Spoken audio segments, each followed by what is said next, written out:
Bem-vindos. Bem-vindos ao webinar O que é Inteligência Artificial Generativa e como posso beneficiar. Apresento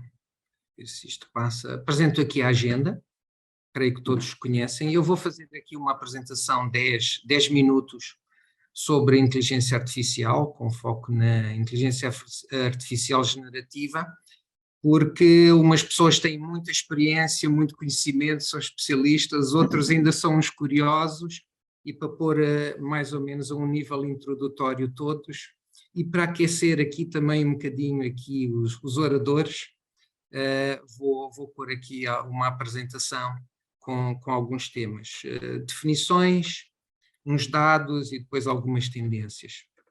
Depois vamos para o prato forte. E eu agradeço desde já, começando por ordem alfabética dos oradores, ao Hugo Cartacheiro, ao Norberto Guimarães e ao Rui Dias Ferreira, terem se juntado a nós. Quando falamos destas coisas, mais do que teoria, é melhor falarmos com pessoas que estão na prática, que estão a trabalhar com as coisas que nós estamos a falar.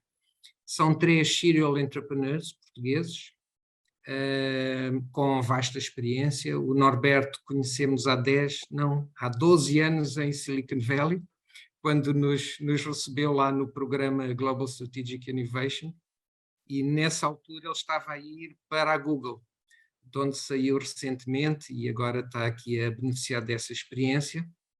Agradeço também de uma forma muito especial ao Jorge Portugal, ao diretor-geral da Cotec. Cotec, como sabem, é uma entidade da maior relevância aqui na economia portuguesa, que tem como associados as empresas mais inovadoras e que mais exportam e que mais valor acrescentado criam na economia portuguesa. Vamos depois fazer uma discussão aberta. Quem quiser fazer perguntas pode utilizar o chat e nós vamos tomando nota. E depois, por fim, a Vera Oliveira vai fazer aqui uma apresentação do programa. O Torben Rankin está com 8 horas de diferença em São Francisco, nosso partner lá, e está neste momento impedido de participar neste webinar. A Vera, que é a nossa Manager de Executive Education e que trabalha comigo e com o Torben no GSI, vai fazer essa apresentação. Agradeço aos nossos partners, a Cotec, que está aqui presente na presença com a participação do seu diretor-geral. Vou então para a minha parte. Eu vou saltar rapidamente esta parte das definições, porque assumo que a maior parte das pessoas já conhece o que é a inteligência artificial. Basicamente a simulação da nossa inteligência, mas por máquinas que estão programadas para aprender.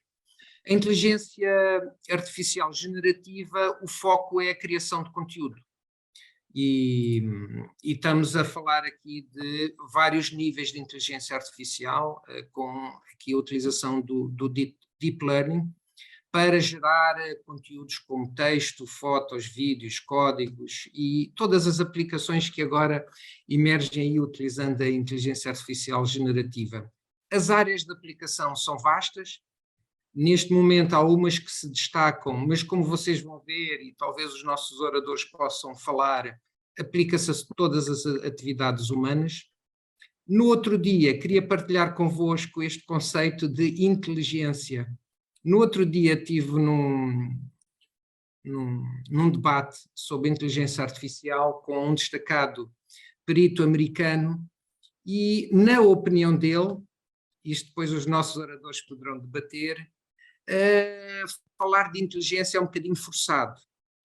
Na opinião dele, a inteligência artificial, e nomeadamente a generativa, é como um papagaio muito sofisticado, como ele disse.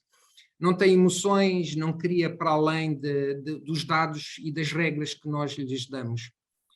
Não sei se depois os oradores querem falar sobre isso. Porque é que, de repente, está toda a gente a falar da inteligência artificial generativa?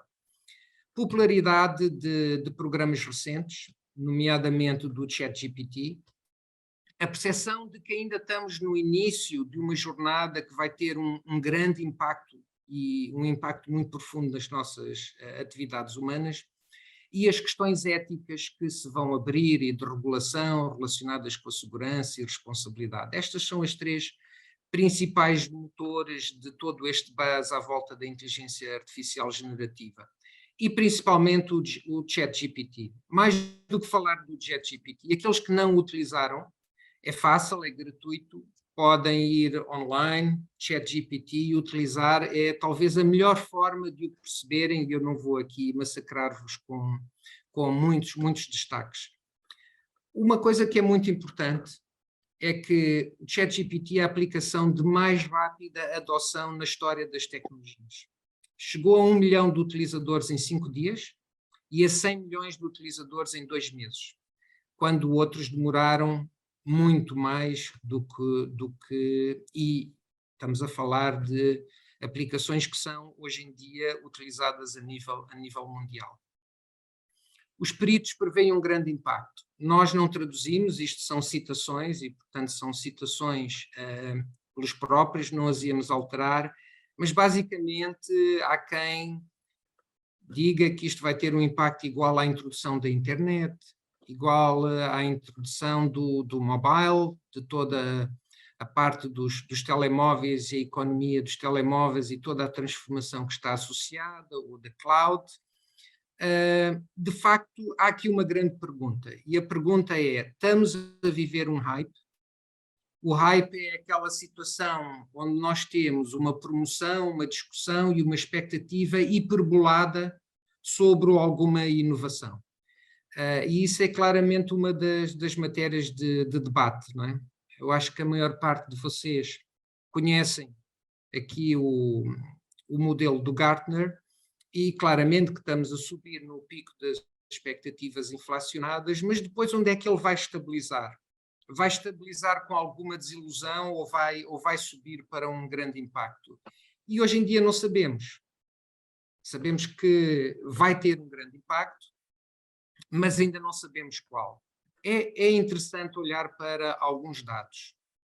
Por exemplo, o índice na Bolsa de Nova Iorque ligado à inteligência artificial e à robótica está muito acima do índice normal do Standard & Poor's. A adoção, que muitos ainda não conhecem, não têm acompanhado, é generalizada em áreas muito importantes da nossa economia, em termos das nossas atividades, mais no marketing, no setor da tecnologia, consultoria também, mas a educação, a saúde, uma série de áreas que estão a introduzir e a utilizar cada vez mais a inteligência artificial. Aliás, nós temos quando nós temos as referenciações do Netflix, do Spotify, quando utilizamos a Alexa, todos eles estão a utilizar referenciações de investimentos automatizados, todos eles estão a utilizar inteligência artificial. É muito interessante ver que o investimento continua a subir. Houve aqui um pico em 2021, mas se nós virmos que isto está associado a um abrandamento económico, a projetos de investigação que terminaram, vemos que mesmo em 2022 é um ano que mostra alguma subida. E agora há aqui dois grandes alimentadores do crescimento da inteligência artificial.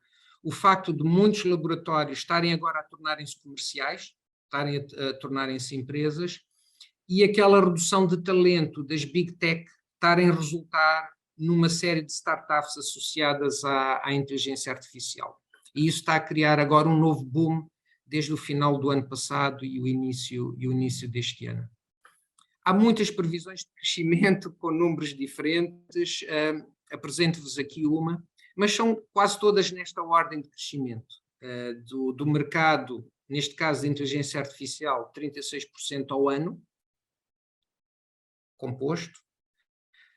Sobre o crescimento da inteligência artificial generativa, 34% ao ano. Há diferentes projeções, mas todas elas com esta magnitude e com esta aceleração. Muito interessante ver que o investimento nos últimos 24 meses, em termos de inteligência artificial generativa, subiu 421%. E não estamos a falar de montantes baixos, estamos a falar de bilhões já. Quais são os países que estão a investir mais? Se vocês pensarem um bocadinho, conseguem adivinhar até sem ver aqui as estatísticas: Estados Unidos, China, União Europeia, Reino Unido. Muito interessante é ver neste gráfico qual era em 2000 a posição da China e da Índia e depois ver qual é a posição da China e da Índia. O que interessa realmente é o eixo horizontal, porque o eixo vertical é o GDP per capita, é o PIB per capita. E, portanto, realmente nós vemos que aqui do lado direito, China e Índia estão, de facto, a mudar um bocadinho as regras do jogo. Isto está aqui, novamente, vê-se em termos de publicações. O número de publicações de inteligência artificial pela China é hoje superior ao dos Estados Unidos. Para terminar, lendo a literatura, quais são as tendências gerais? A inteligência artificial generativa torna-se mainstream, quer dizer, é amplamente adotada numa série de áreas. Será mais democratizada, não vai ser num nicho, mas à medida que fica mais comercializado, que começam a aparecer soluções na nuvem, recursos de baixo código ou sem código, e há mais predisposição das empresas para adotar, nós vemos que, de facto, haverá uma maior democratização. Olhando para a África, onde nós fizemos alguma investigação, já há muita aplicação de inteligência artificial em África. Nós agora tivemos em Moçambique e vimos 2 aplicações amplamente utilizadas em Moçambique, na área da saúde e na área da energia. E a ética torna-se aqui uma questão bastante importante. 2 últimos slides para falar de algumas tendências particulares. Em termos de texto, fala e visão, um grande avanço durante os próximos 2 anos, em termos daquilo que nós já utilizamos hoje em dia, resumos, traduções, programação de código. Aqui há um grande desafio aos programadores. No campo do computer vision, o Bill Gates fala especialmente desta área. Acho que saiu um artigo há uma semana, ele a falar precisamente nos grandes avanços nesta área. Segundo, a inteligência artificial aplicada às artes e ao espaço corporativo vai ultrapassar algumas limitações que ela ainda hoje tem, mas essa ultrapassagem vai ser muito rápida durante o ano de 23, podendo revolucionar aqui o marketing e a indústria dos mídia, mas traz o problema dos deepfakes, e em termos de comunicação distorcida, com mau uso da tecnologia. Também um crescente, até muito focado aqui na Europa, um grande investimento e avanço da inteligência artificial explicativa, que vai tornar a inteligência artificial responsiva um bocadinho mais avançada, e isso melhora a transparência, melhora a responsabilização. Os casos de litigância que vão surgir vão ajudar a regular o mercado e vão ajudar a regular esta questão, e à medida que a inteligência artificial vai ser utilizada cada vez mais em tarefas humanas, a colaboração inteligência artificial humanos vai se tornar cada vez mais forte. E isto vai libertar as pessoas, e termino assim, para pensarem criticamente e pensarem sobre novas possibilidades, que é isso que o ser humano foi feito para fazer. Espero ter dado aqui alguns números e algumas dicas para agora, para aquilo que nós todos esperamos, que é uma discussão muito informada e com pessoas que estão a trabalhar diretamente na inteligência artificial. Jorge, passo para si. Boa tarde, muito obrigado, Carlos Oliveira, e obrigado à LBC pelo convite para a Aquatec para estar hoje aqui na moderação deste painel. É um privilégio estar hoje aqui com os nossos convidados, o Úcar Teixeira, o Chief Operating Officer portanto, da Singularity, Norberto Guimarães, cofundador também da Talca AI, e o Rui Dias Ferreira, co-CEO e também fundador da Palquay. São três empresas diferentes, três áreas de aplicação diferentes da inteligência artificial.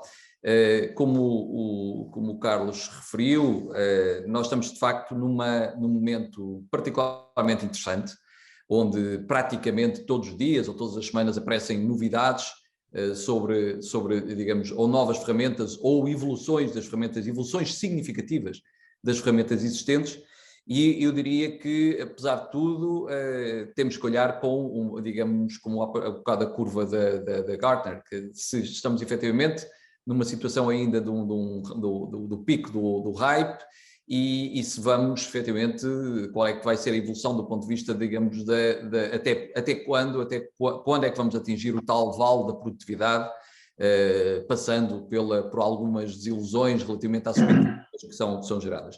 Eu diria que a inteligência artificial generativa, enfim, a definição oficial, digamos, uma tecnologia, um conjunto de algoritmos capazes de gerar, a partir de dados, diferentes tipos de elementos, desde imagens, desde vídeo, desde texto.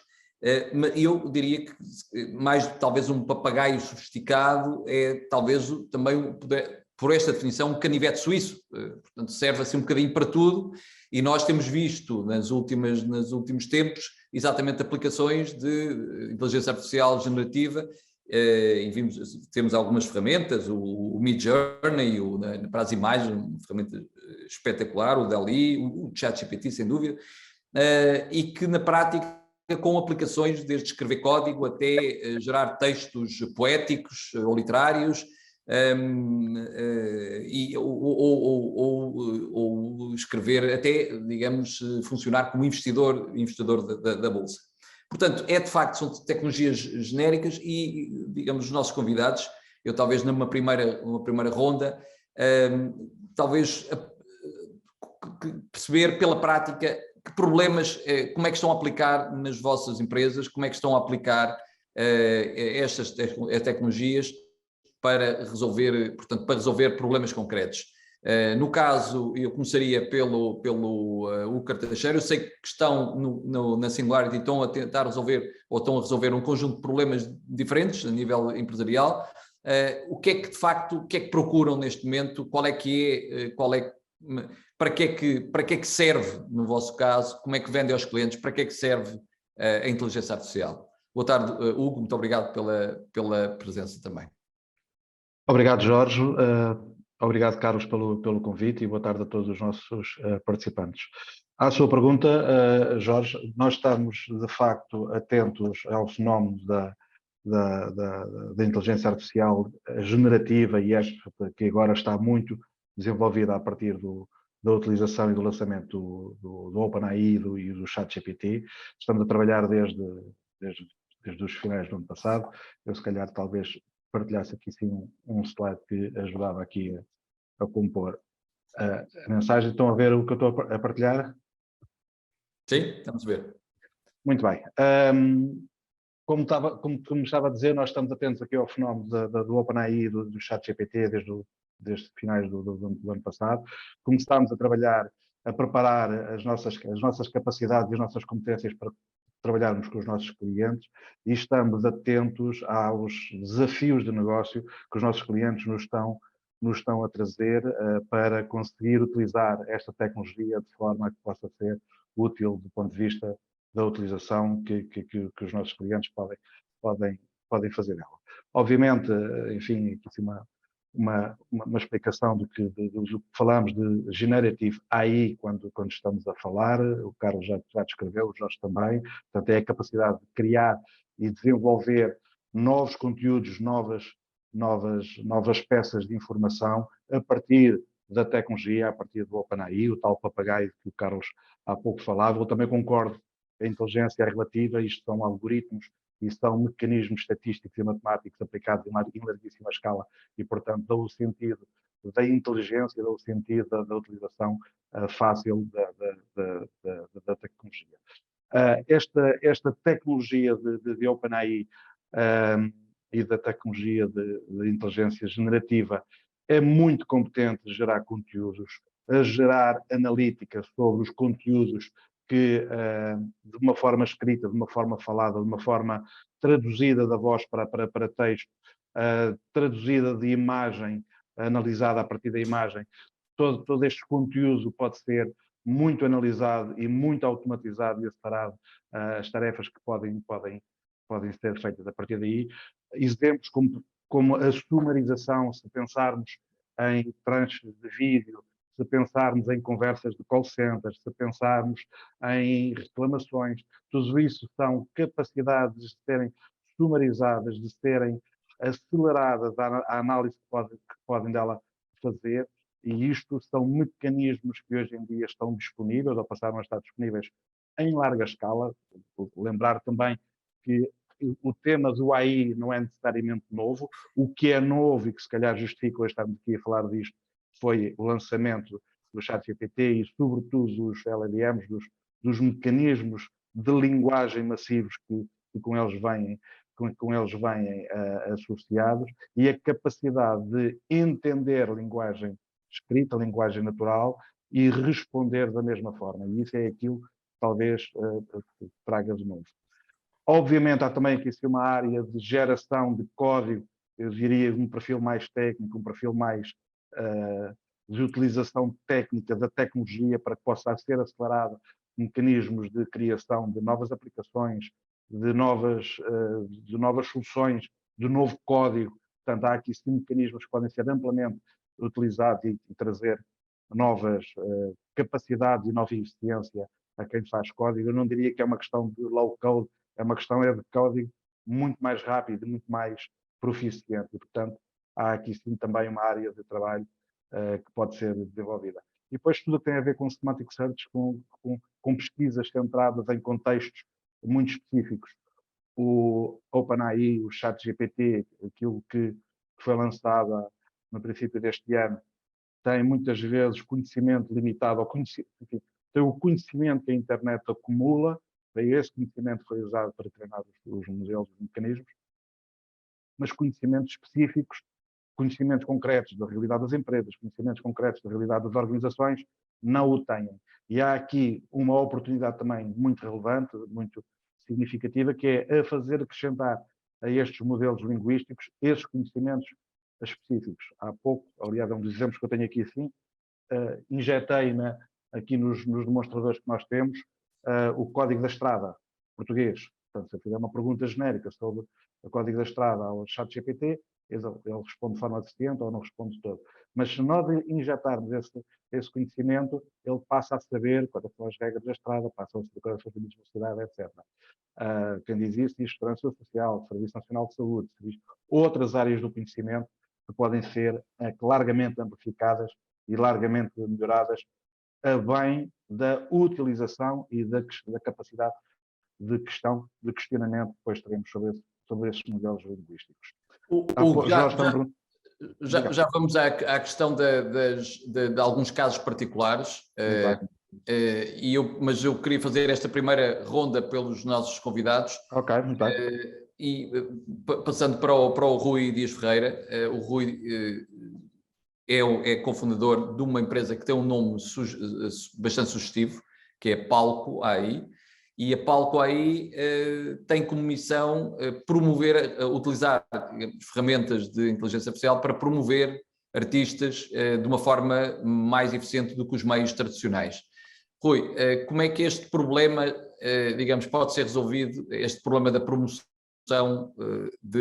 neste caso, de um artista de música, pode ser, digamos, promovido com vantagens através da inteligência artificial? Obrigado, Jorge. Boa tarde a todos. Boa tarde, Carlos, panelistas e a todos os nossos convidados. De facto, a Palco é uma empresa com cerca de 2 anos e começou com uma ambição minha, que depois juntei outros sócios em Portugal e nos Estados Unidos, de tentar ajudar os artistas independentes a promoverem-se na medida em que hoje, enfim, à semelhança de quase todas as outras profissões, mas na profissão da música ainda mais, o próprio consumo da música se faz por via digital, nas plataformas de streaming, e portanto, é um pouco deprimente ver gente com tanto talento, e a gente até os vê naqueles programas de televisão de domingo à noite, os talentos, e aquela gente tem extraordinários talentos, mas depois não se consegue promover. E não se consegue promover porque as ferramentas de promoção na internet, obviamente, hoje já não basta ter uma página de Facebook, nem publicar umas fotografias no Instagram. Existem por baixo dessas ferramentas da Meta todo um conjunto de algoritmos, inclusive de inteligência artificial, que só especialistas é que conseguem trabalhar com eles. E, portanto, os artistas consagrados estão em agências ou labels que obviamente têm profissionais especializados, os outros não têm. Portanto, o que é que nós estamos a fazer? Nós, enfim, como foi amplamente explicado, nomeadamente pela brilhante intervenção inicial do Carlos, do ponto de vista conceptual, percebe-se que, enfim, há aqui, quando falamos de inteligência artificial, sobretudo dois grandes componentes. Um é a máquina de pensar e a outra é os dados e a capacidade computacional para os processar. Nós começámos por aranhalizar, crawler, os dados de 3,8 milhões de artistas e transformámos esses dados nos famosos metadados. E com base nesses metadados eu consigo, através de um modelo neuronal preditivo, portanto, enfim, é um bocadinho uma tecnologia de inteligência artificial diferente do Generative AI, porque é sobretudo modelos de inferência. Ele vai inferir, cada vez que um artista nos aparece, quais são os artistas típicos parecidos com aqueles, quer pelas músicas, quer pelos vídeos. Criamos um conjunto de dados apelativos, utilizando, aliás, também ferramentas de AI, como, por exemplo, geração automática de vídeos, e vamos à procura das audiências que consomem ou que gostam de consumir aquele tipo de música, inferindo outros músicos que têm estilos parecidos. Com base digamos, em toda esta inteligência, entre aspas, nós conseguimos que, digamos, aquilo que é, por exemplo, o custo de um stream no Spotify, que tipicamente custa 50 cêntimos, se um artista qualquer for pagar para ter uma exposição no Spotify, nós conseguimos isso por 1 cêntimo, portanto 50 vezes mais barato e com muito mais exposição. Portanto, em resumo, nós conseguimos, com um esforço muito menor e de uma forma muito automatizada, pôr os artistas em frente à sua audiência e a serem convidados para espetáculos, inclusive, e a consumirem a sua música. Portanto, Rui, nós temos aqui uma ferramenta que promete a qualquer artista, desde que tenha talento, obviamente, ter aquilo que tipicamente normalmente falha de uma forma eficiente, a um custo, digamos, exponencialmente mais barato, que é visibilidade no mercado para uma determinada audiência. E isso, de facto, é uma grande promessa para todos aqueles artistas que não têm a capacidade de investir do ponto de vista de marca e, portanto, temos aqui uma possibilidade, de facto, de poder romper com aquilo que é a barreira, normalmente a barreira à entrada ao mercado, digamos, da música ou dos artistas. O Norberto Guimarães, a Talca, também, que é uma empresa com um nome bastante interessante, promete também ao mercado um sonho antigo do marketeer, que é ouvir a voz do cliente, nomeadamente através de escutar ou analisar milhares e milhares e milhares e milhares de conversas e conseguir identificar onde é que essas conversas têm elementos dissonantes. Também é um bocadinho de música onde o cliente, digamos, desafina do ponto de vista da sua relação com as marcas, ou com a marca, digamos, em particular.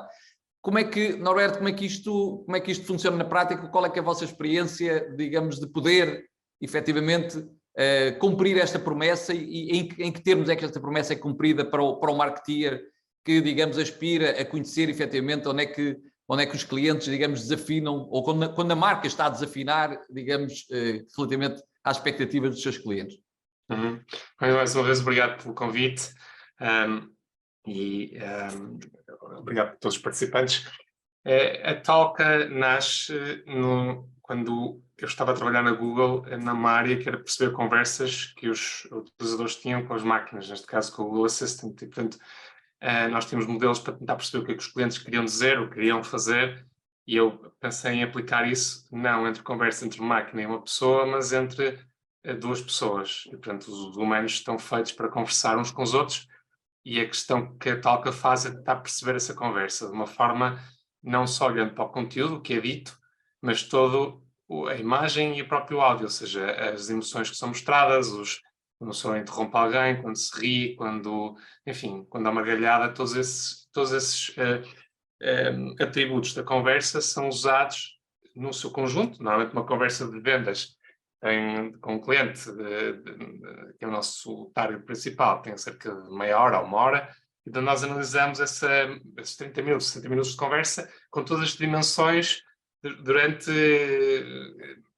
em cada segundo analisamos centenas de parâmetros e, portanto, conseguimos perceber muito melhor numa conversa o que é que se está a passar, quando é que o cliente está a explicar uma coisa que ele está frustrado e porque é a razão pela qual ele quer uma solução daquela outra empresa que está a falar, ou de explicar por voz dele o que é que funciona, que tipo de aplicações é que eles mais precisam daquela solução, etc. Conseguimos perceber com uma forma muito detalhada, em cada uma das conversas, de uma forma automática, quais são os problemas do cliente e também a forma como o vendedor está a responder às questões do cliente. Portanto, isto é, sobretudo, até mais uma ferramenta para otimizar as vendas do que é uma ferramenta para o marketeer.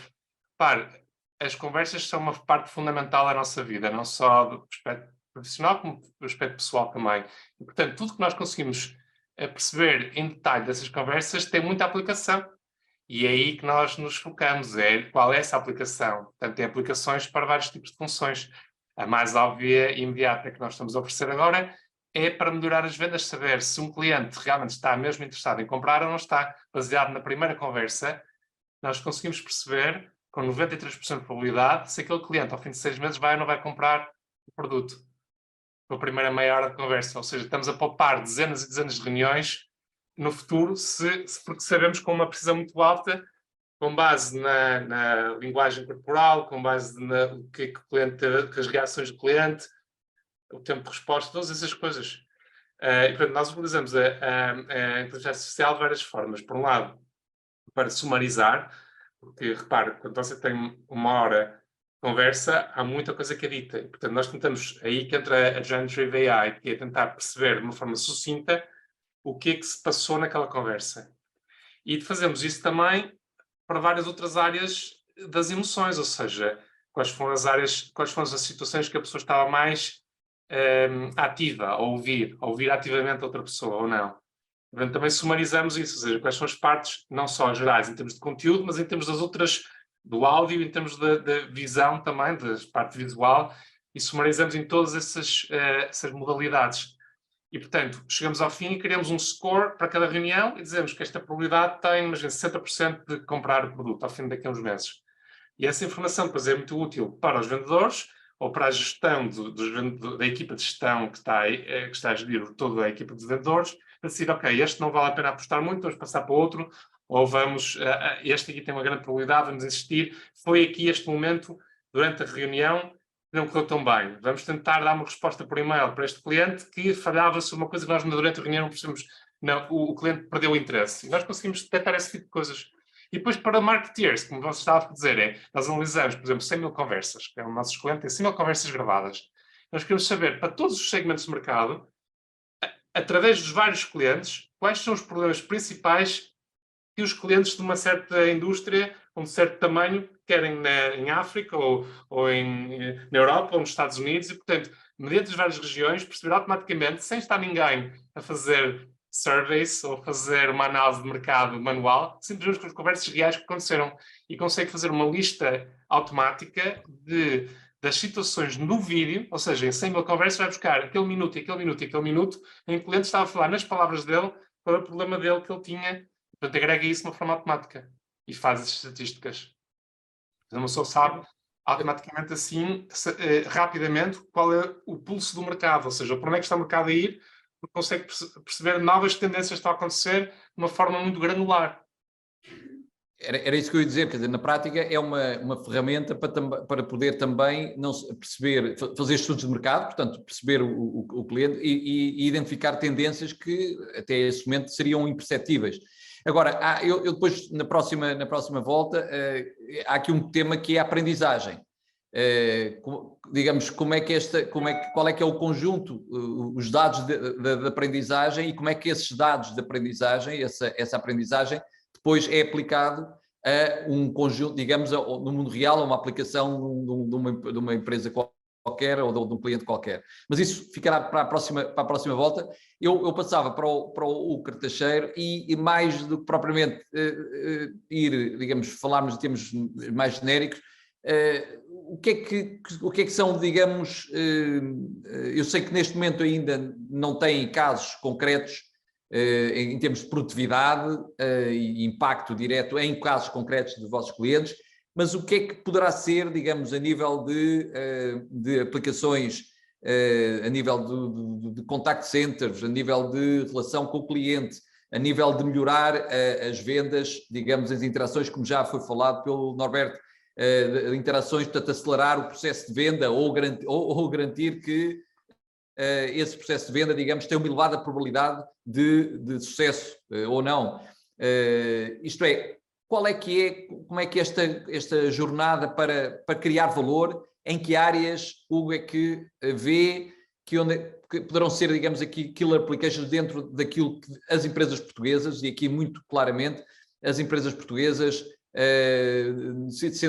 são empresas, digamos, em geral, de pequena dimensão, e, portanto, não têm grande capacidade de investimento, nem em grandes forças de vendas, nem em grandes investimentos de CAPEX de marketing, nem na relação com o cliente, mas ao mesmo tempo, digamos, muitas delas são internacionais e têm que endereçar, digamos, mercados globais e concorrentes globais. Onde é que digamos, as vossas aplicações podem efetivamente ajudar a um processo de internacionalização e de crescimento internacional das empresas? Obrigado. Jorge, de facto, uma das coisas que nós temos observado é precisamente que estamos todos a dar os primeiros passos. Há use cases muito concretos que podem estar mais desenvolvidos ou que estarão mais desenvolvidos seguramente, mas a adoção massiva ou a adoção sistemática por empresas de maior ou de menor dimensão está embrionária, está a dar os primeiros passos. E uma das estratégias que nós temos desenvolvido, eu levantei novamente aqui sim esta apresentação, só para passar aqui sim esta ideia, uma das áreas que nós temos desenvolvido é precisamente este slide resume a oferta que nós temos em torno daquilo que nós chamamos o nosso Competence Center de OpenAI. Enfim, ali do lado direito, academia e sourcing são áreas mais operacionais.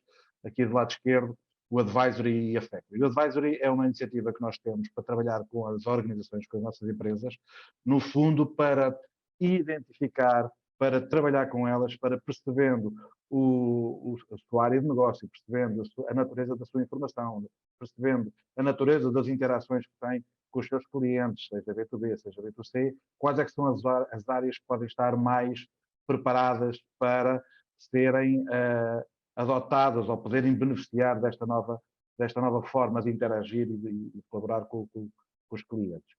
E, de facto, este serviço de advisory que nós temos aqui assim é um serviço muitas vezes de ajuda, de apoio, de acompanhamento, de desenvolvimento de ideias e de testar as condições que são necessárias para, então, sim, começar por fazer aquilo que nós chamamos de MVPs, provas de conceito, pilotos, que sejam, no fundo, as provas ou a comprovação de que de determinada abordagem pode ter efeito e pode ter consequência. Depois temos aqui sim a Factory, que no fundo é a capacidade técnica de fazer acontecer esses eventos.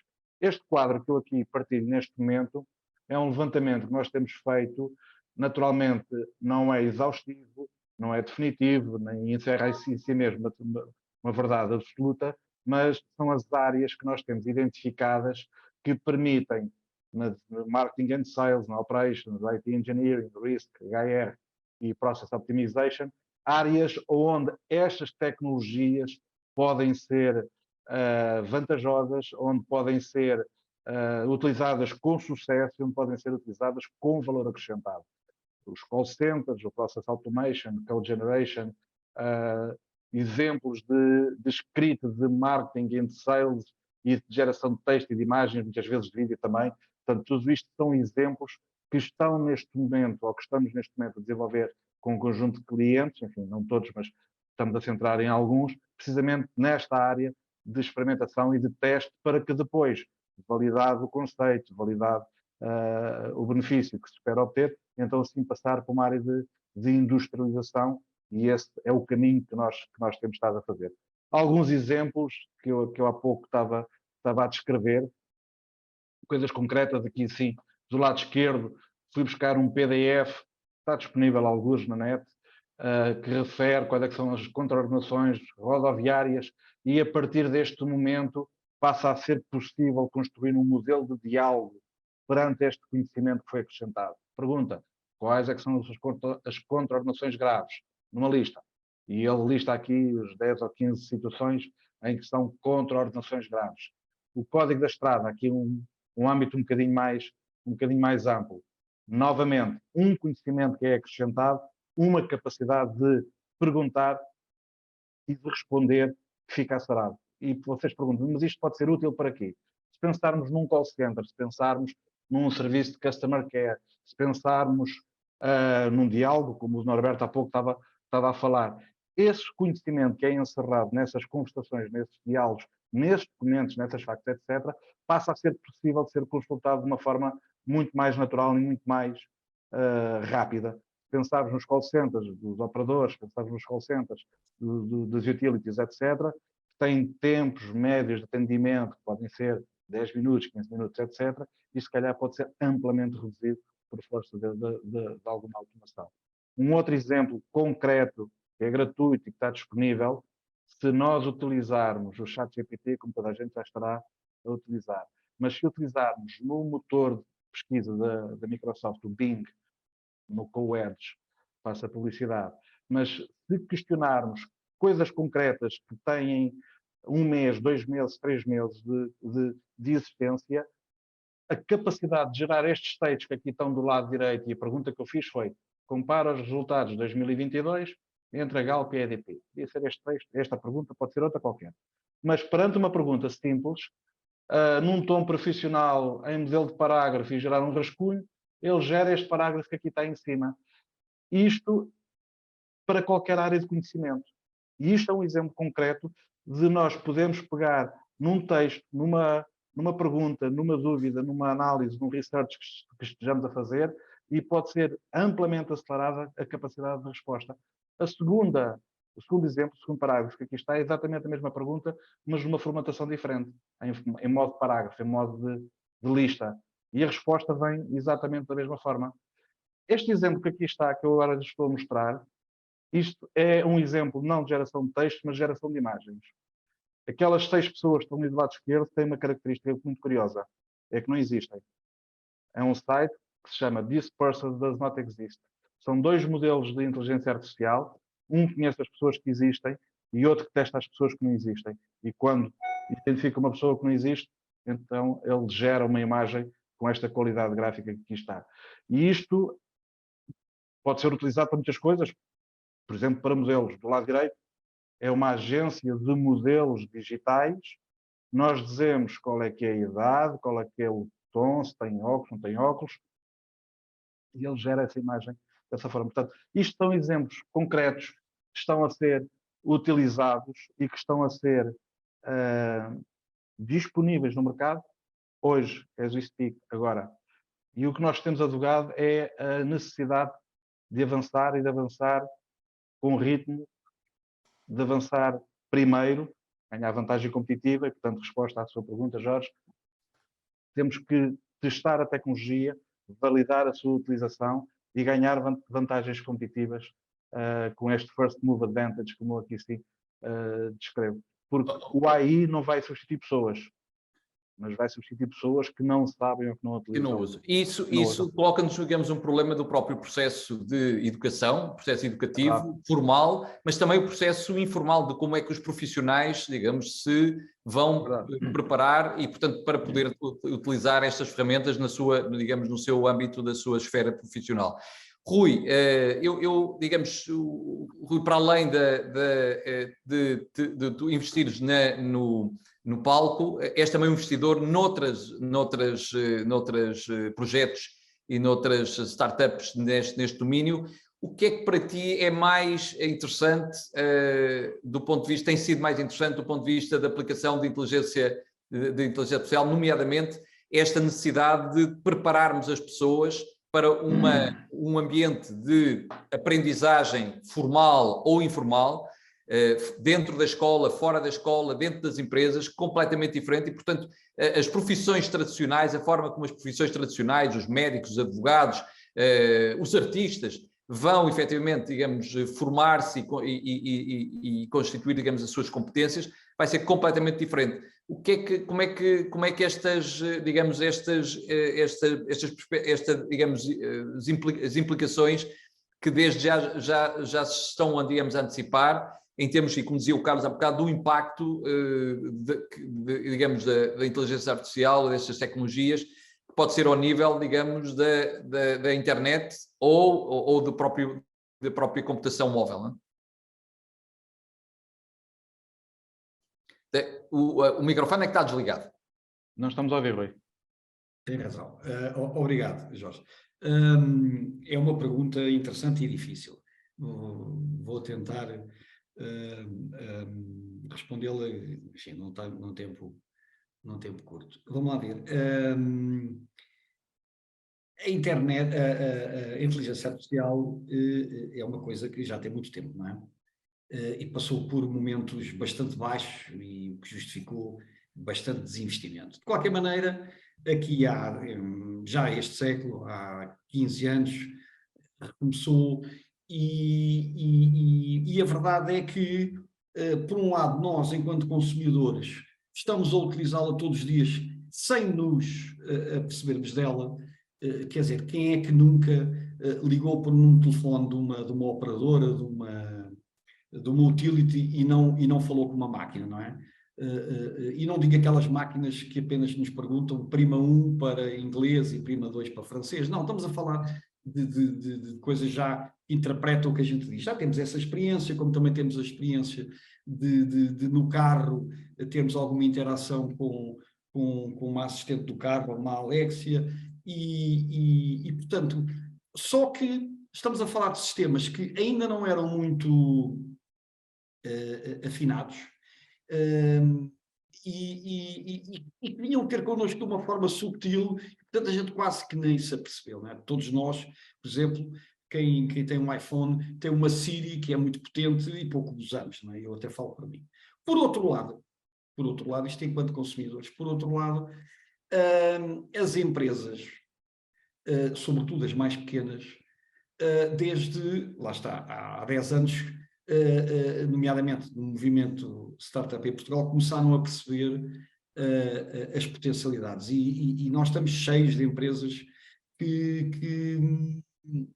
desde muito cedo estão a trabalhar em modelos de inteligência artificial com aplicações, a Anbabel, que é um líder em traduções, a OutSystem, que é um líder em low-code, a SmartX, que detecta defeitos em têxteis, a Define AI, etc, etc.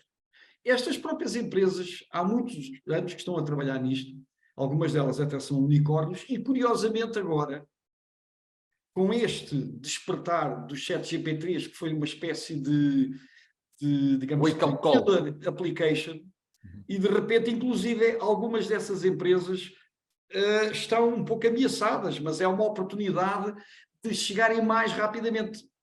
se pensarmos que o Generative AI produz código a partir, digamos, de umas instruções em português ou em inglês, é óbvio que uma empresa que faz low-code está ameaçada, mas ao mesmo tempo tem uma oportunidade enorme de chegar a muito mais gente. Não é? Portanto, este é, se quiser, é a oportunidade para as startups e para os early movers. Para empresas maiores e, enfim, e gente que não esteja interessada em, de repente, criar um gabinete de inteligência artificial, que nem recomendo, porque apesar de tudo, estas coisas depois demoram sempre muito mais tempo do que a gente pensa. Quando chegou a internet, também apareceu no início dos anos 90, durante 10 anos o que a gente fazia era surfar e ver umas notícias, quer dizer, temos que pôr isto em perspectiva. É verdade que as coisas agora acontecem mais rápido, se calhar 10 vezes mais rápido. Portanto, demorava 10 anos, agora demora um ano, mas penso que vamos ter tempo se estivermos atentos. Agora, temos é de facto de começar a tirar partido. Por exemplo, penso que o Norberto falava de ferramentas da Google e o Hugo da Microsoft. Enfim, fora a publicidade. É muito importante qualquer empresa hoje criar um grupo de trabalho e pedir a esse grupo de trabalho, num tempo relativamente curto, um mês no máximo, que apresente um conjunto de sugestões de aumento exponencial de produtividade. Os exemplos que foram dados aqui são fantásticos. Quer dizer, eu posso chegar a um Google Docs ou um Microsoft Office e pedir, epá, nesta cadeia toda de e-mails, faz-me um resumo. O que é que disse cada um, o que é que defende cada um. Isto, nós que trabalhamos em empresas, sabemos o tempo que estas coisas dão. Projetos simples, por exemplo, pode-se perguntar, então e no governo? Por exemplo, o Ministério da Justiça lançou agora há uns meses um projeto chamado Estratégia GovTech Justiça, que vai fazer uma ferramenta para anonimizar os nomes das pessoas envolvidas em acórdãos, para poderem ser publicados os acórdãos. Isto antigamente ocupava umas dezenas de funcionários do Ministério da Justiça que iam, documento a documento, retirar o nome da pessoa e substituí-lo por uma caixa preta. Isso agora é feito automaticamente. Portanto, enfim, eu penso que ninguém vai estar propriamente ameaçado, mas as oportunidades, sobretudo de incremento de produtividade, são enormes. O Norberto, há pouco estávamos a falar da possibilidade de poder não só aumentar a produtividade de vendas, como também ouvir, digamos, conseguir, digamos, um market fit dos produtos e serviços das empresas com muito maior, digamos, preponderância. Há aqui um tema de aprendizagem, voltamos à questão que isto não é só para as grandes empresas.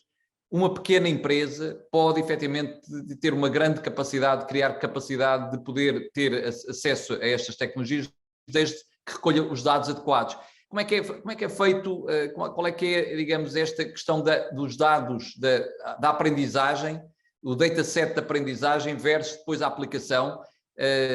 Como é que, digamos, uma empresa pequena, mas que recolhe dados da sua operação, pode efetivamente tirar benefício de não só ouvir, digamos, as conversas, compreender essas conversas, mas tirar partido efetivamente prático e com produtividade desses dados.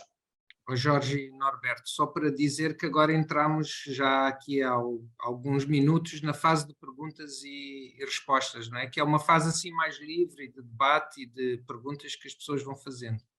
Eu ia terminar, digamos, terminávamos agora esta ronda, okay. E depois passávamos aqui, temos aqui neste momento três perguntas. Eu convidava também desde já quem na audiência.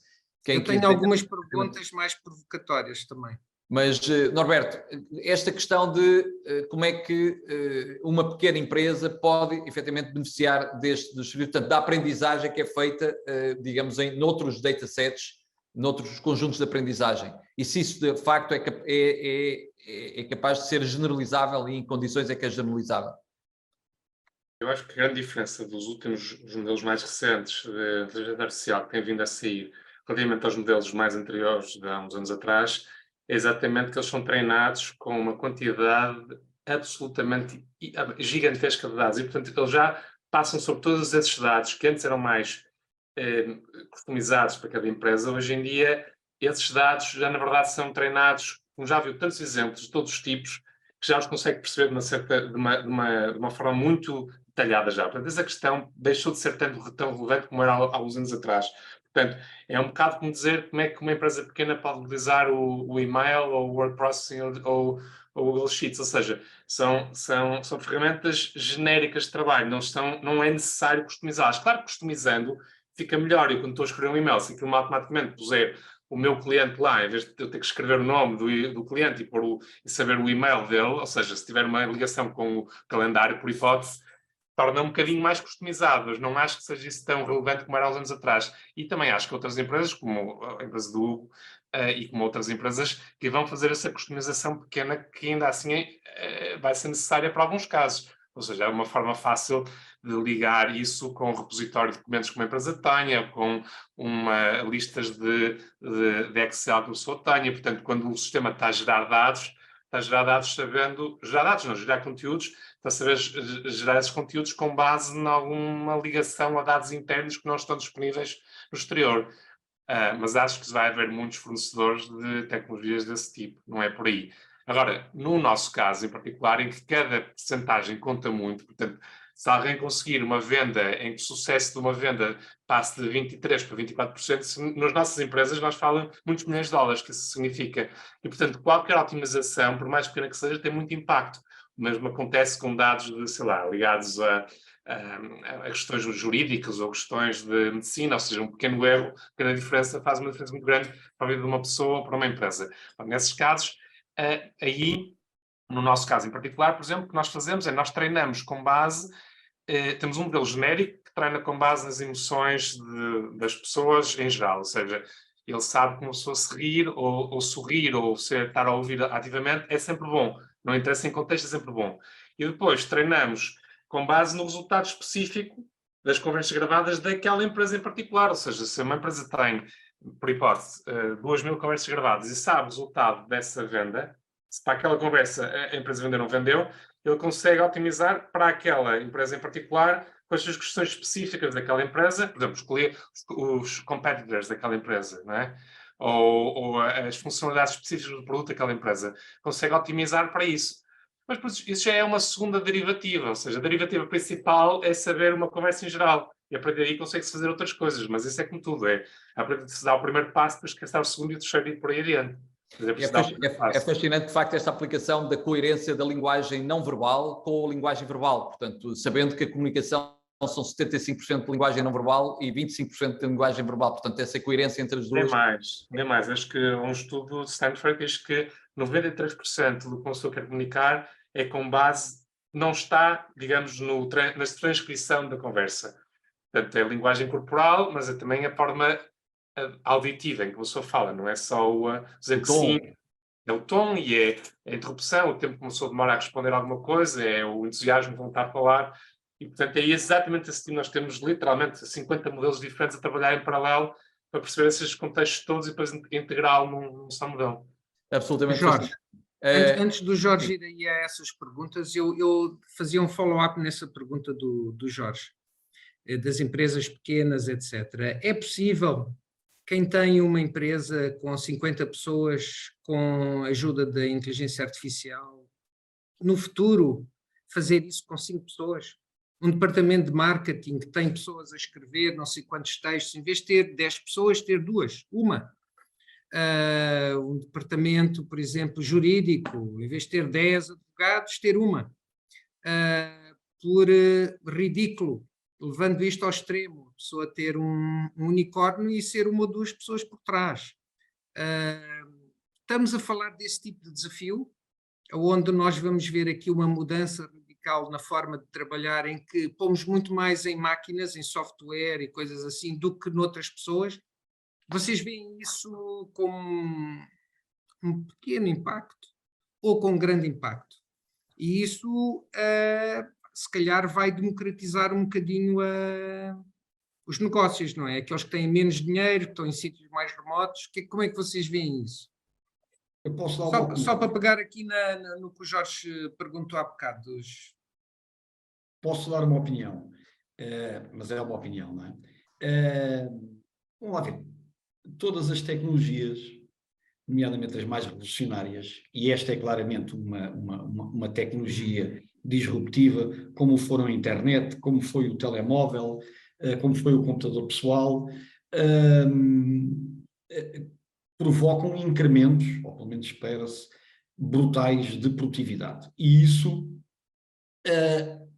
a prazo, gera dispensa de trabalho repetitivo.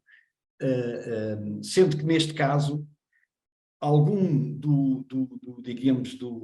da turbulência que vai para aí nesses debates a que todos assistimos, é que pela primeira vez nós estamos a falar de uma tecnologia que aumenta a produtividade e, portanto, automatiza aquilo que a gente na consultoria chama o colarinho branco, não é? E o criativo, quando nós fomos educados em automatizar o trabalho braçal, aquele trabalho mais repetitivo. E isso assusta-nos um bocadinho. Agora, o que provavelmente estamos a ver acontecer é uma série de outros movimentos na sociedade. Repare, ao mesmo tempo que estamos a ver isto, nós estamos a ver um movimento muito sério na Europa, nomeadamente, de empresas a optar pela semana dos 4 dias. Se calhar daqui a 20 anos estamos a falar na semana dos 3 dias, por muita confusão que isso nos faça, mas isso é o que interessa, não é? O que interessa é termos mais qualidade de vida e trabalharmos menos. As pequenas empresas, perguntavas tu, Carlos, uma pequena empresa que tinha 5 advogados, agora se calhar consegue fazer o mesmo com 1 ou 2? Sim, consegue. Então os advogados vão ficar desempregados? Não me parece. Porque hoje a justiça é cara. E é cara porque, de facto, há um trabalho de sapa que exige que qualquer advogado, cada vez que se enfrenta um cliente, tem que analisar o caso, depois tem que ir ao procurar qual é a legislação aplicável. Tudo isso pode ser fortissimamente automatizado. E, portanto, se calhar... Os casos, em vez de demorarem 5 e 10 anos, em Portugal vão passar a demorar 1. Pronto, estou a ver. Esperemos que sim. É um efeito transformador. Bem,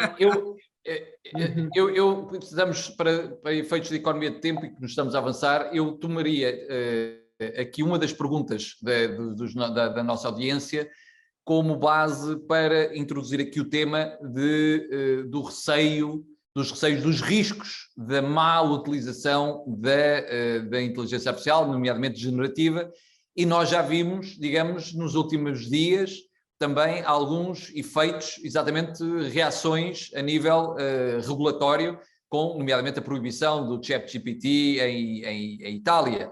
E provavelmente não será o último país onde isto foi o primeiro, não será provavelmente o último. Claramente nós sabemos que há riscos, e já vimos que riscos de desinformação, riscos de alucinações do próprio algoritmo, como agora também se diz, efetivamente de aprendizagem, portanto que o algoritmo funciona, os algoritmos funcionam com um índice de probabilidade e portanto que essa previsão não seja, digamos, de baixa precisão, nomeadamente a União Europeia lançou, portanto tem um anteprojeto que tem a ver com esta questão do EU, portanto o AI Act, e que segue um bocadinho o Regulamento Geral de Proteção de Dados, o artigo 22. Portanto, há aqui claramente, digamos, preocupações também de regular e, não há muito tempo também, agora um comunicado, digamos, um abaixo-assinado de 1.000, digamos, investigadores e especialistas, digamos, que recomendam uma pausa de 6 meses. Não sei muito bem como é que isso pode fazer, mas enfim, é claramente algo que deve ser valorizado, pelo menos pelos subscritores desse. Como é que é o vosso, digamos, há ou não razões para termos receio para, digamos, um desvio, portanto, uma falta de regulação e um deixar andar, um laissez-faire nesta matéria, fazer com que as coisas possam descambar do ponto de vista de uma tecnologia que está ao alcance neste momento de qualquer cidadão, de qualquer pessoa, O que é que vos parece? Norberto, que está aí digamos, no core, no centro também de uma região onde o desenvolvimento é muito intenso, quais são as preocupações, e sabendo que os Estados Unidos têm uma preocupação regulatória diferente, uma cultura regulatória diferente da cultura europeia. Na Europa, primeiro previne-se e depois deixa-se inovar. Nos Estados Unidos primeiro deixa-se inovar e depois, se houver necessidade, previne-se e regula-se. Como é que vê esta situação? Há preocupações ou não nesta altura? Não, claro, há preocupações, sim. Qualquer tecnologia disruptiva deste tipo tem que gerar preocupações. E acho que as pessoas têm noção que têm que ter cuidado com o tipo de utilizações que são feitas, porque realmente pode haver problemas graves em termos de, sobretudo, desinformação, na questão das falsas imagens criadas, falsos textos, spam, coisas do género.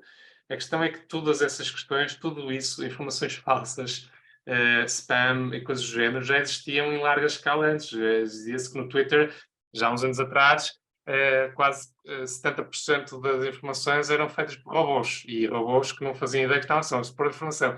Se o Gmail não tivesse spam, 99% dos seus e-mails eram spam. Eles só não os vê porque eles são cortados à raiz, mas mesmo com as chamadas telefónicas, eu tenho telefone americano, eu por dia recebo 30 chamadas que são spam, por dia. E, portanto, tudo isso já existia, não é nada novo, ou seja, isso aí é que está o hype. Onde eu vejo mais hype de tudo é nessa questão. É na questão de os perigos que estão a ser exacerbados, eles já existiam todos eles, portanto, não é por aí. Poderíamos não ter consciência deles, poderiam não estar visíveis, mas já existiam.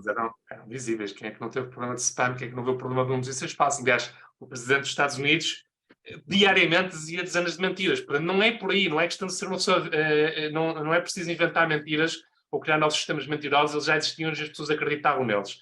E há um bias, as pessoas, os humanos têm tendência a acreditar em mentiras quando fazem parte do grupo deles. Portanto, isso não tem nada a ver. Lá está, aí é o hype do medo a entrar quando não deveria ser por aí. Pelo contrário, eu acho que o grande problema é quando se limita uma tecnologia destas, que tem um potencial enorme, sobretudo na área de médica, que é a área, julgo eu, onde irá ter maior impacto real nas pessoas, é atrasar um ano uma tecnologia destas que pode salvar milhões de vidas, como é que se diz, humanamente muito condenável. Mesmo que se diga com os automóveis. Por ano morrem, se não me engano, 10 milhões de pessoas no mundo inteiro de acidentes de automóvel. Cada ano de atraso, são provavelmente vários milhões de pessoas extra que vão morrer desnecessariamente. Portanto, a questão é quando se limita uma tecnologia, porque pode ter um impacto negativo por hipótese, 1% dos casos, está-se a limitar o potencial positivo dos outros 99%. E esses 99% são muitíssimos, são ordens de magnitude muito maiores no mundo das pessoas, na vida das pessoas, no dia-a-dia, no tempo livre, na educação, enfim, em todas as áreas humanas, do que 1% que uma pessoa está a tentar limitar. E não se deixa de utilizar carros porque morrem pessoas a utilizar carros, não é? É a mesma coisa, Norberto, não é? Não é a mesma coisa, porque eu acho que na questão dos carros, realmente há formas fáceis de limitar o seu uso, basta limitar a velocidade. Eu acho que o problema na questão nestas tecnologias novas é que não se percebe realmente bem o potencial disruptivo delas. Estamos a falar em, possivelmente, cada computador ter a capacidade maior, até, do que um humano a pensar e a criar coisas. E, portanto, estamos a velocidade com que se consegue criar, por exemplo, é a mesma coisa a alteração, julgo eu, do género do passado de copiar DVDs, que já existiam, se fosse à China há 20 anos atrás, podia comprar qualquer filme do mercado de graça. Já existia esse problema, não é? Mas a partir do momento que tem um sistema que pode copiar pela internet a qualquer momento centenas de milhares de cópias, o problema, a magnitude aumenta. Daqui a magnitude do problema aumentou, realmente. No entanto, as possibilidades de resolver problemas também aumentaram da mesma forma, até mais, julgo eu. E, portanto, eu acho que a Europa, nesse aspecto, parece que não aprende as lições, tenta regulamentar coisas que não sabe regulamentar, criando simplesmente obstáculos desnecessários, porque grande parte das empresas, 99% das empresas que trabalham e que estão à frente nisto, têm não só boas intenções, como estão realmente a avançar a pôr os modelos abertos, de uma forma aberta. E, portanto, são essas utilizações que vão melhorar o mundo, da mesma maneira que existem Linux, que é um sistema aberto. Se houvesse alguém que tivesse dito, mas alguém pode usar este sistema de Linux para fazer spam e para fazer o que for, negativo, e tivesse bloqueado o Linux de fazer, hoje em dia não temos o sistema informático que temos atualmente. Portanto, não vale matar um bebê à nascença só porque ele pode ser no futuro um criminoso. Não vai fazer isso, não é? E é o que está a acontecer um bocado aqui. Jorge, um minuto para eu salientar aqui uma grande diferença que eu vejo já no anterior webinar. As pessoas de Silicon Valley, da Califórnia, têm uma atitude muito diferente das europeias, não é? Aqui na Europa nós estamos muito preocupados com a regulação, com o controle, e eles estão preocupados com as possibilidades, com a ruptura e com a criação de algo de novo, não é? E com uma crença que vão resolver os problemas à medida que eles vão surgindo. Nós teorizamos muito os problemas e trabalhamos muito antes de os fazer. Eu noto muito essa diferença. E isso tem muito a ver com a cultura de sucesso que nós, e com os resultados que Silicon Valley tem, e com os resultados que a Europa tem. Só um comentário. E na prática, digamos, isso tem muito a ver com a própria cultura das duas regiões e a forma como também a sua população, os seus povos também entendem, digamos, o risco associado com a inovação. Há uma outra pergunta, nós estamos quase a terminar, digamos, essa sessão, uma outra pergunta sobre normas, e aqui talvez para o Hugo, normas de machine learning. Se há ou não há, nesta altura, normas de machine learning, portanto, os MLOps, para a indústria, ou se ainda estamos um bocadinho numa lógica ainda de... Eu sei que há alguns grupos de normalização que estão em curso nesta altura, mas já há, efetivamente, digamos, output que possa conduzir a uma uniformização de procedimentos e capacidade de poder seguir normas concretas nesta área, ou ainda não chegamos a esse nível? Eu acho que estamos muito numa fase muito embrionária. Os AIs e os machine learning já cá estão há muito tempo, não são novidade recente. O que é recente é esta capacidade de se fazer entender e de ser entendido e de se fazer entender a forma como a interação é feita. E o facto de pela primeira vez, estes mecanismos poderem ser massificados com ganhos de produtividade que eu, ou o Jorge, ou qualquer um de nós, podemos ter com ferramentas fáceis, com muita facilidade de acesso. Portanto, isso é aquilo que é verdadeiramente novo. A pergunta que me está a fazer, se as indústrias estão a regular, estão a criar mecanismos que permitam melhor entender, melhor treinar os seus modelos e melhor adaptarem-se para os seus mercados verticais.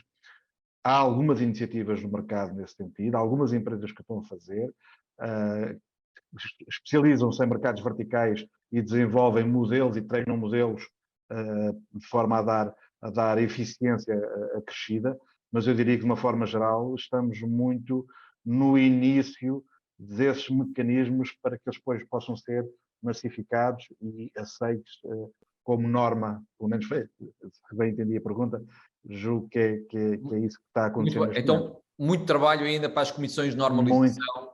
Muito trabalho, até porque isto está tudo muito no início, Jorge. Esta massificação está toda muito no início.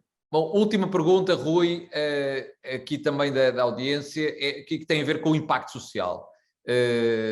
Isto ao longo dos últimos 100 anos, a tecnologia quando introduziu, normalmente, e depois de um período de transição, obviamente, com perturbações e com disrupção social, na fase de estabilização, no tal platô de produtividade, traduziu-se em que os trabalhadores ficassem com melhores condições, mais bem pagos, com melhores funções, etc. A questão é se, de facto, a inteligência artificial vai criar novos empregos, certamente, ou pelo menos mudar os que existem. Eu diria que um deles é o redator de prompts. Neste momento já há essa função, já muita gente já está a ganhar dinheiro a escrever livros com prompts para o ChatGPT, mas tirando essas funções, esta questão de facto, o que os economistas dizem é que desta vez vai ser muito mais rápido e, portanto, não sabemos se há hipótese, de facto, da vaga social ser estabilizada em termos de transições do ponto de vista de competências.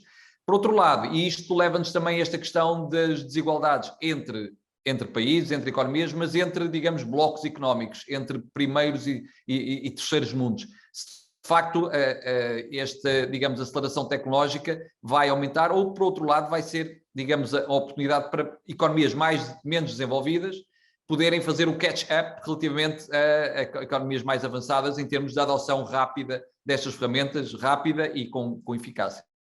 Rui, temos só um minuto para responder a esta ideia, claramente especulativa. Eu acho que nem o ChatGPT consegue responder. É uma pergunta boa para o ChatGPT, um bocadinho filosófica.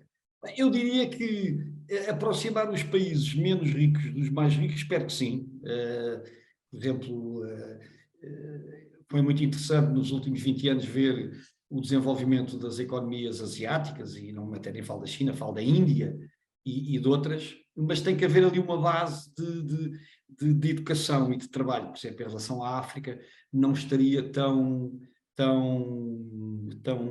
entusiasmado.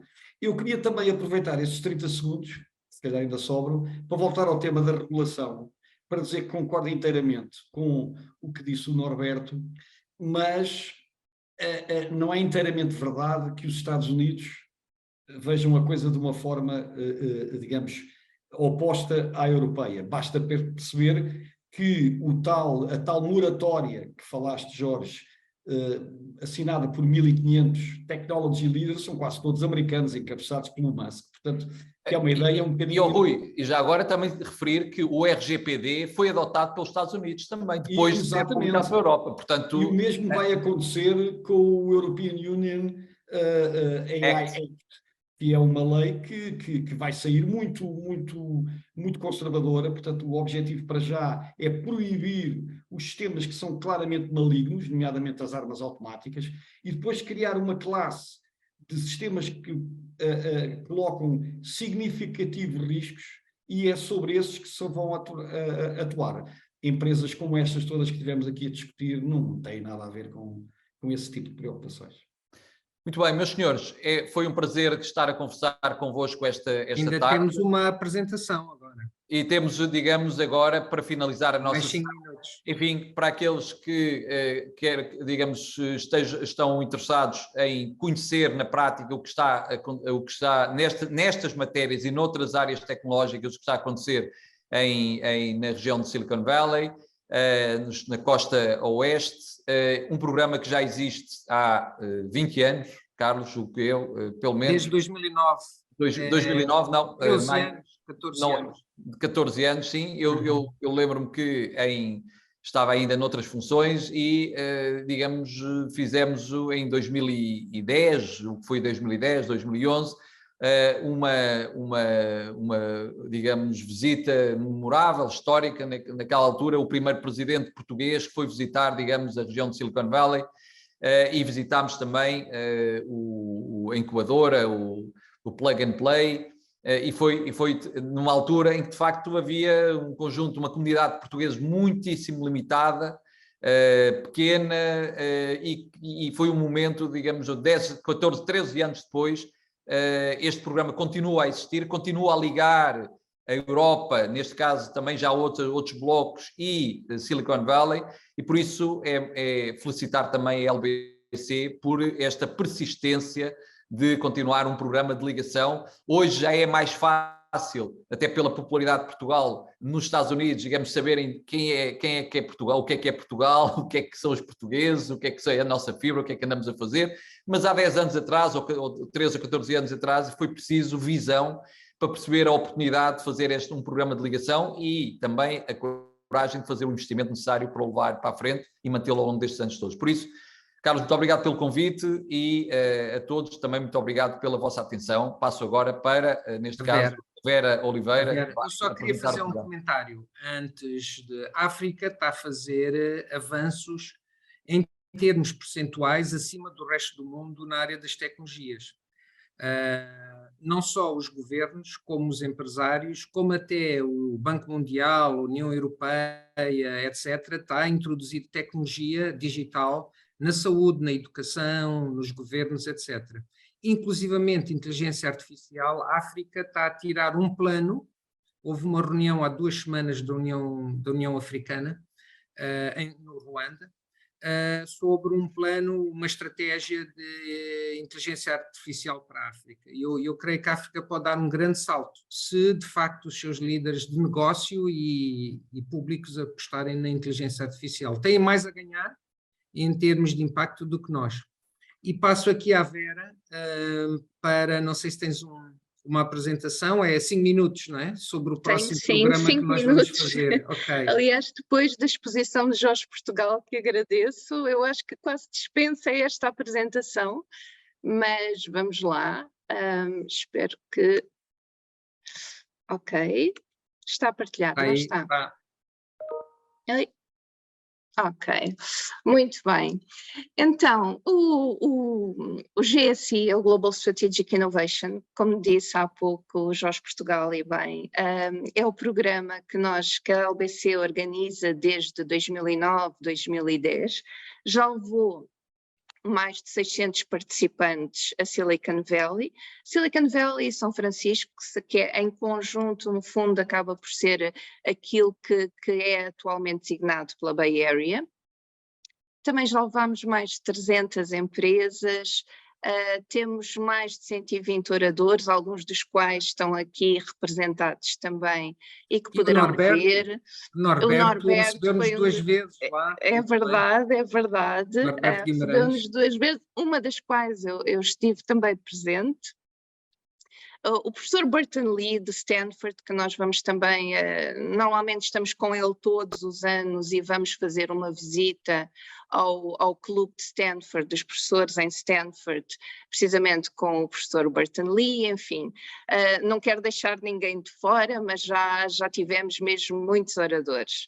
E presença também de mais de 8 países, sendo que nós começámos naturalmente com Portugal, como referiu e bem o Jorge há pouco, nós fizemos uma ponte, queríamos fazer uma ponte, na altura ainda não se falava muito em Silicon Valley, nós queríamos fazer uma ponte com a cultura de Silicon Valley, que é uma cultura de um ecossistema muito específico de inovação e empreendedorismo, e naturalmente começámos por Portugal. Depois, por proximidade até da língua, levámos também países africanos e também o Brasil, portanto os portugueses, os que falavam português, digamos assim, e depois começámos a levar também a Europa, Bélgica, Inglaterra, Suíça, Itália, Alemanha, e portanto agora já temos assim um alumni bastante vasto. Os benefícios do programa, cada um percebe os benefícios à sua maneira, mas de acordo com aquilo que tem sido o feedback ao longo dos anos, nós acabamos por sistematizar isto em 6 grandes benefícios. Desde logo o primeiro é conhecer o ecossistema de Silicon Valley, compreender a cultura e trazer também algo da sua cultura para o país de origem. Conhecer também, naturalmente, as tendências da tecnologia disruptiva, porque Silicon Valley é de facto o ecossistema da disrupção, é onde nascem as principais disrupções e mudanças e transformações que depois acabam por moldar o resto do planeta, o resto do mundo. E este ano o tema vai ser inteligência artificial, não é? Exato, obrigada, Carlos. Eu ia lá chegar, mas obrigada. Aqui nas tendências.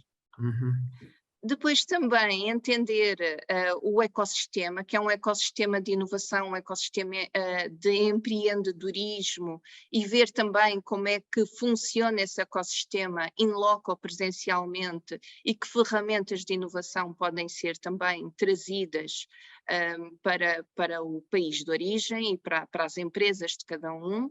A transformação digital e saber conhecer ferramentas e de empoderamento para executar as transformações digitais que são necessárias muitas vezes nas nossas organizações.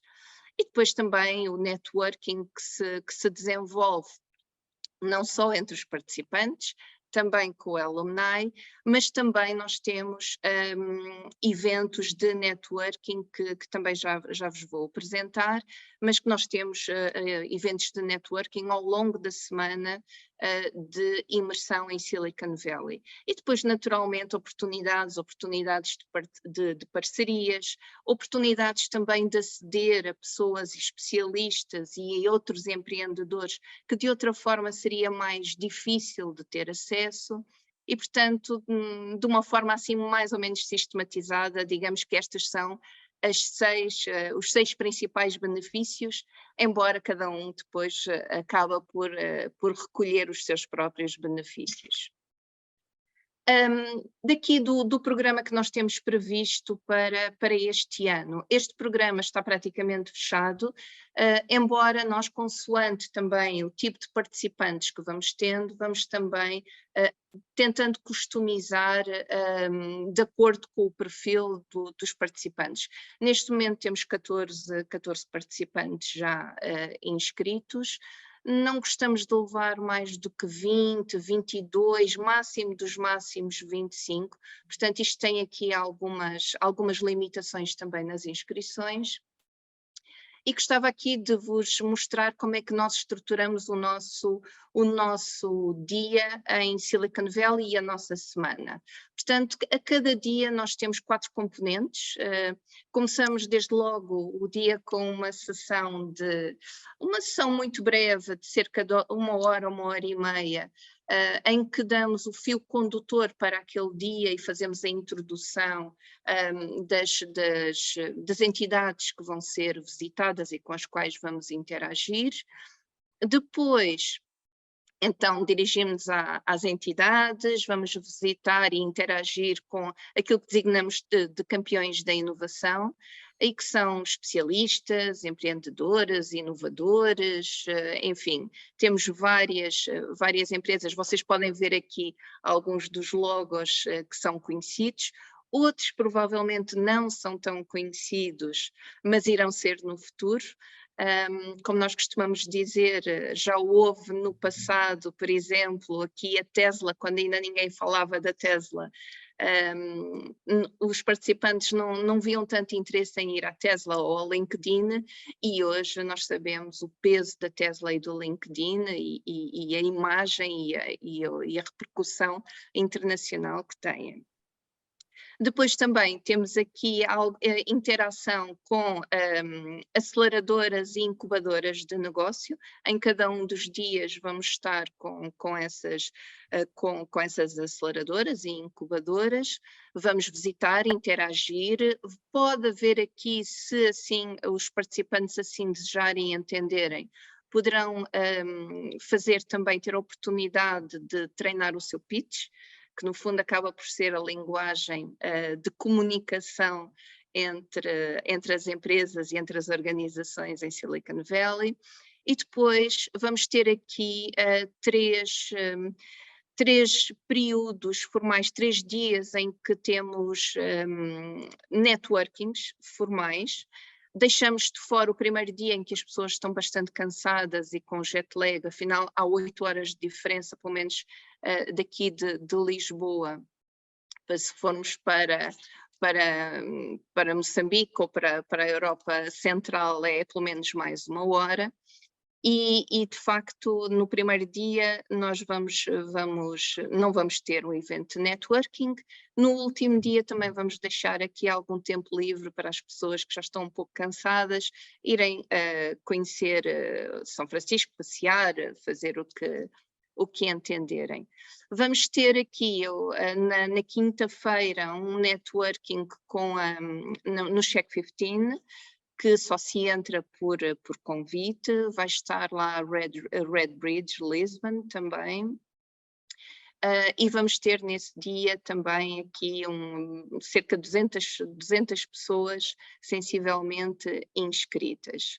Pronto, e depois em cada um dos dias vamos ter um tema específico que dará no fundo o fio condutor para o resto do dia.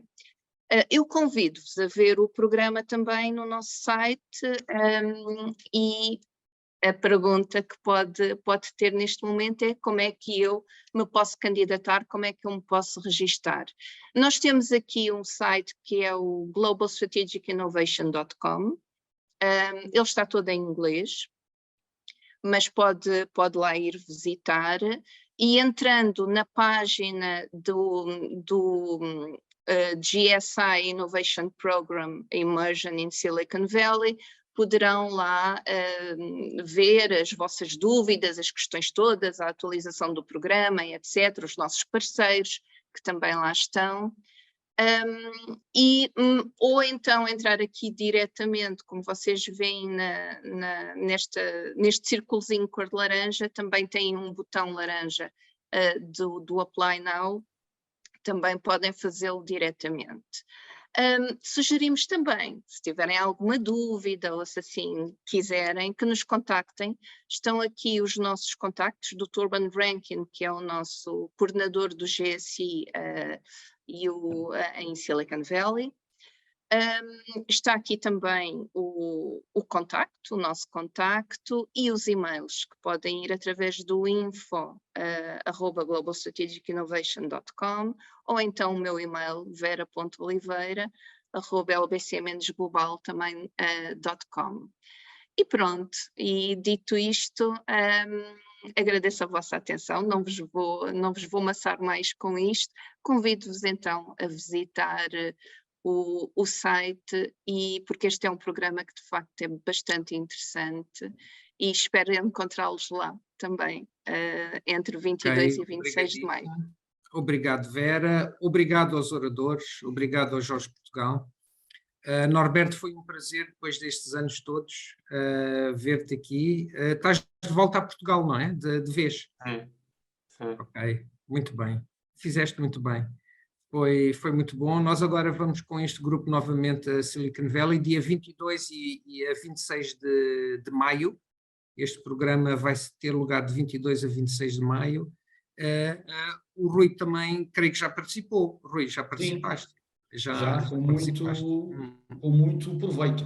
Com muito proveito, ainda bem. Epá, tu és um bom alumni, porque eu gosto de dizer, olha, esta pessoa participou e fez um exit extraordinário, como tu fizeste. Pá, foi tudo devido à tua visita lá a Silicon Valley. Muito bem. Muito obrigado a todos. Quem quiser saber mais informação sobre o programa, contacte-nos. Alguma coisa também sobre inteligência artificial, também estamos aqui. E muito agradecido aos participantes pela vossa boa vontade, o vosso interesse e a vossa simpatia de partilharem este tempo connosco. Nós estamos a fazer um webinar por mês sobre inteligência artificial. O anterior foi em inglês, com pessoas mais estrangeiras, os oradores. Este foi mais português, depois vamos fazer um próximo novamente, se calhar até inclusivamente de São Francisco e com pessoas de lá. E é um tema de maior interesse. Muito obrigado a todos e o resto de um bom dia. Obrigado. Boa tarde, um abraço.